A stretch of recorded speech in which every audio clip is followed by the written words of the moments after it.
A body centered cubic lattice is made up of hollow sphere B। ठीक है, अब इन्होंने कहा एक बॉडी सेंटर्ड है BCC, यानी ऐसे मैंने क्यूब बना दिया। अब ये कह रहे हैं कि जो बॉडी सेंटर जो एटम्स हैं यानी ये सब के सब BCC के सारे जो B हैं वो होलो है, यानी यहाँ भी ये और ये भी और एक सेंटर वाला भी होगा। BCC है ना, ये सब के सब B है। ये कह रहा है कि ये होलोस्फेयर है। Sphere of solid A are present in hollow sphere of B।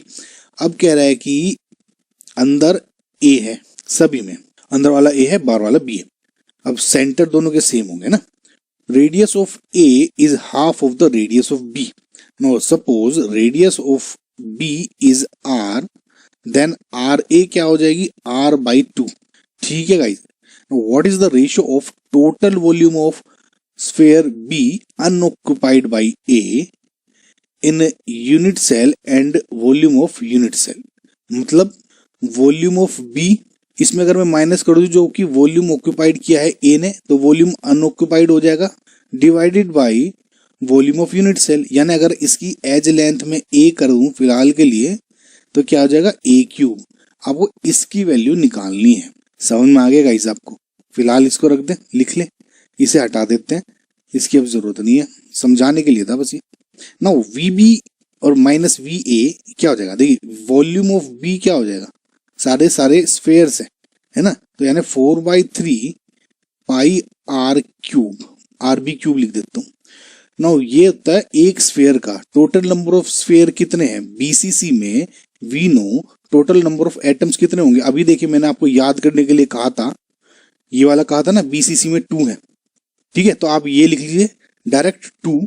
जिनको अभी एक बार समझना है कैसा आया, तो अब देखिए जो मैंने अभी आपको स्ट्रक्चर बनाया था, 8 कॉर्नर थे, 8 कॉर्नर का 1/8 हिस्सा यूज होता है। ठीक है, प्लस एक सेंटर पे था, सेंटर पे तो कंप्लीट यूज हो रहा है स्फेयर में, तो इससे हो जाएगा 1 + 1 = 2। तो ऐसे आता है ये, इसलिए अगर याद हो ना गाइस, देखिए इसमें सोचने में आपको दिक्कत नहीं लगेगी। ठीक है, तो ये क्या हो जाएगा × 2। सिमिलरली वॉल्यूम ऑफ A क्या हो जाएगा, 4/3 पाई RA³ × 2, क्योंकि भाई A भी तो उतना ही पे सेंटर पे। ना VB माइनस VA निकालने से पहले मैं इसका ये हटा देता हूँ B। ये B अगर मैं हटा दूं, यहाँ से A हटा दूं, तो यहाँ पे क्या आ जाएगा, R/2 हो जाएगा ना का होल क्यूब।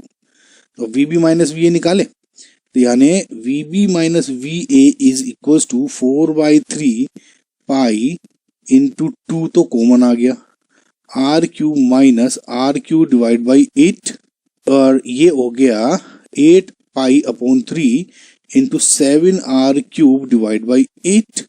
यहां से ये कट गया, ये वैल्यू हो गई आपकी 7 πR³ डिवाइड बाई 3। समझ में आ गाइस आपको अब तक? ठीक है, नाउ अब आपको निकालना है ये A³ कैसे निकालोगे। नाउ इसमें भी गाइस आपको वैसे तो फॉर्मूला डायरेक्ट याद होना चाहिए कि जो फॉर अ BCC स्ट्रक्चर अगर एज लेंथ A है and radius of spheres are R is equal to √3/4A। समझ में आपको guys, R is equal to √3/4A, इससे मेरा वॉल्यूम निकल जाएगा।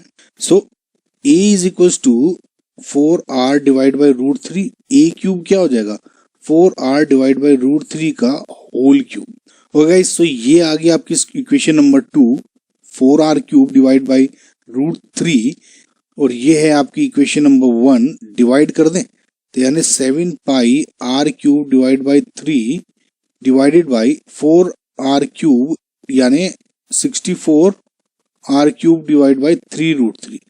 ठीक है, तो यानी 64R³ डिवाइड बाई 3√3। इसको पूरे को सोल्व करेंगे तो क्या होगा, 3 से 3 गया, R³ से R³ यानी 7 π√3/64। समझ आपको गाइस, तो ये वाला आपका यानी option number B is correct. Now guys इसमें कुछ ऐसा था नहीं, बस आपको ये समझ में आना चाहिए था चीजों का। नाउ कुछ आपको एक डाउट हो सकता है कि इसमें मैंने ये R क्यों लिया, R/2 क्यों नहीं लिया।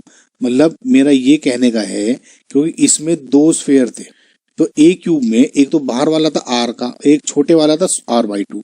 तो मैंने जब इसमें ये तो स्टैंडर्ड फॉर्मूला है ना, तो अगर मैं इसमें वैल्यू पुट करता, ये तो आर बी की तरह हो गया एक तरह से। आर ए की फॉर्म में मैंने √3/4 एक क्यू यूज नहीं किया। बेसिकली गाइस जब आप फॉर्मूला ड्राइव करते हो ना, तो इसमें ये जो अंदर वाला है ये टच होता है बॉडी सेंटर, फिर ये वाला कुछ इस टाइप से शेप होता है, तो इस तरह से ट्रायंगल बन के निकलता है।